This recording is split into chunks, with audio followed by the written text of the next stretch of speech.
Bismillahirrahmanirrahim. Rabbi zidni ilma. My Lord, increase my knowledge. Ameen.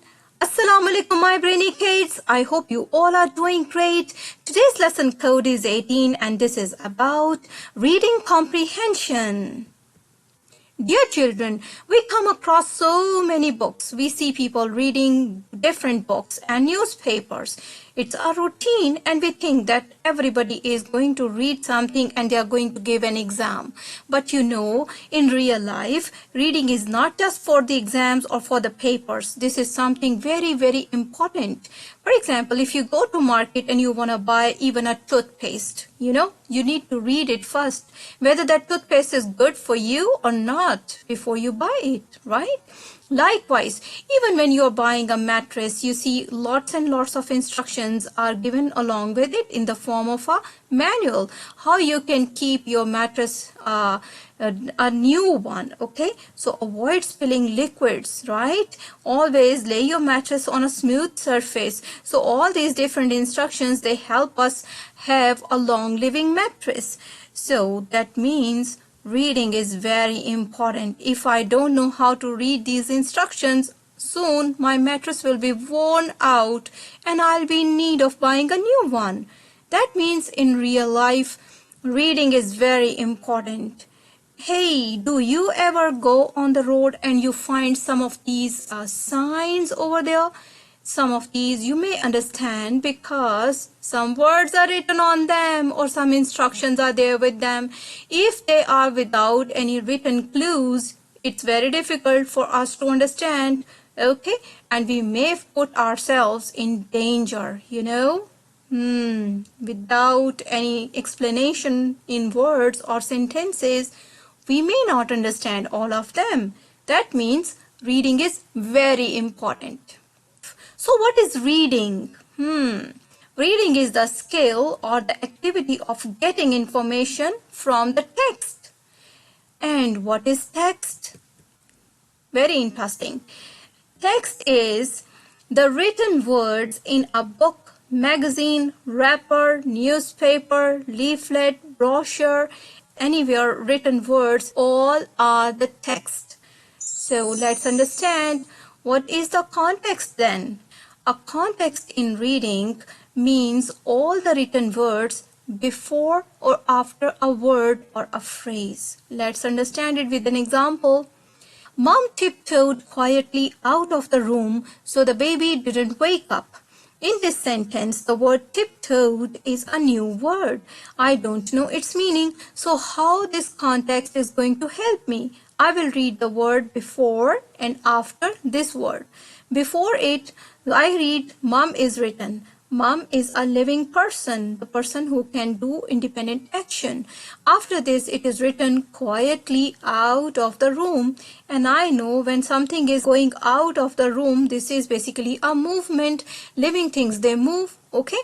So this action tiptoe is basically linked to a living thing that can make an action of movement from one area to the other area, okay?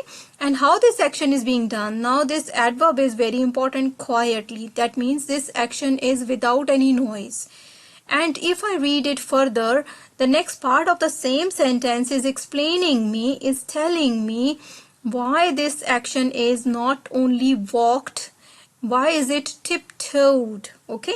And why the adverb quietly is used? Because inside the room the baby was sleeping at that time, okay? So mom did not want that baby to wake up, so she tiptoed quietly out of the room. I hope you understand. But why do we read? Is it important to read? Yes, it is important to read for us. There are some reasons. We read to get journal information. Okay, as I told you, you go to market before you buy anything, you need some journal information about it. Okay, you improve your knowledge by reading. That is, when you are in your school, you read so many different subjects. Okay, why do you read all those subjects? So that you get to know more and more about the world around you. Then you read to keep yourself safe as I told you, that if something is bad for us, if something is poisonous or dangerous, and if it is not known to me how, and by mistake if I use that thing, I may harm myself. So I need to improve my reading skills so that I have more information about the things around me. And finally, no doubt, we read for pleasure. Anytime when we are free, we want to enjoy. This is the best thing that we start talking to our favorite books. So, what is reading comprehension? It is the ability of any reader to understand the meaning of the text. So, comprehension means understanding of the text, whatever is written, and you are reading that.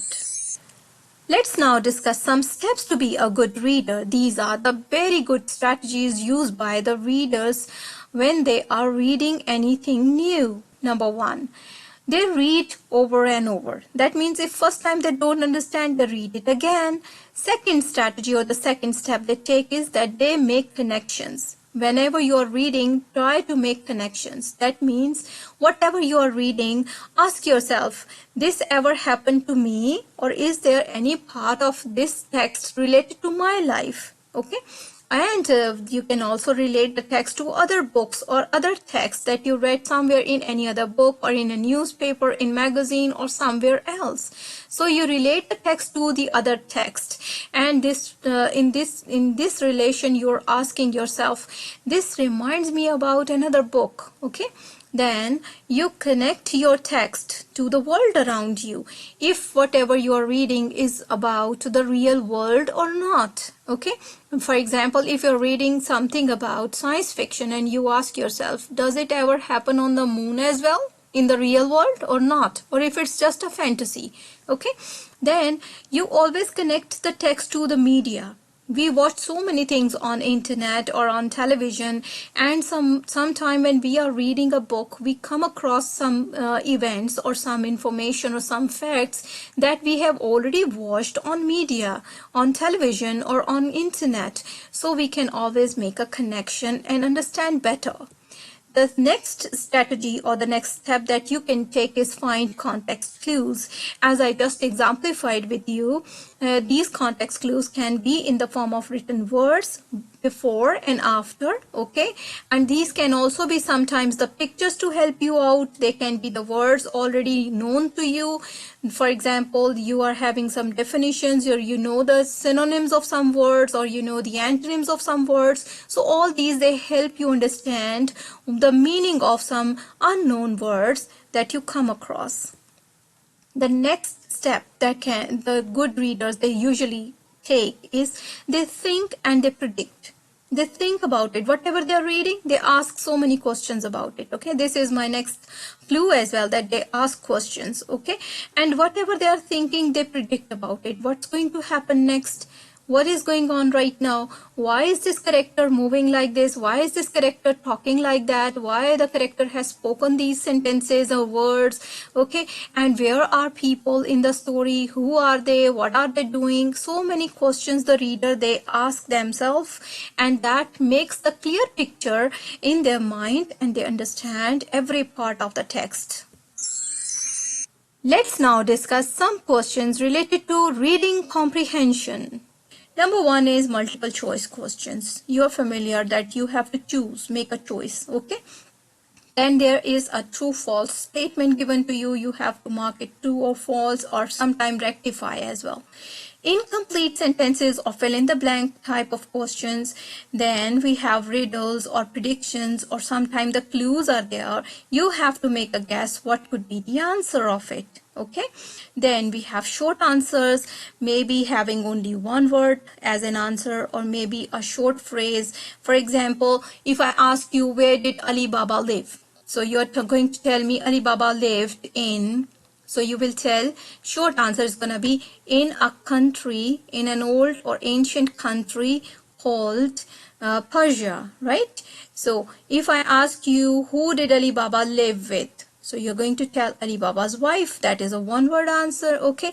And if I am asking anything about anytime yes/no type of question. So if I say, was Ali Baba an honest man? So your answer is going to be yes, he was. Okay.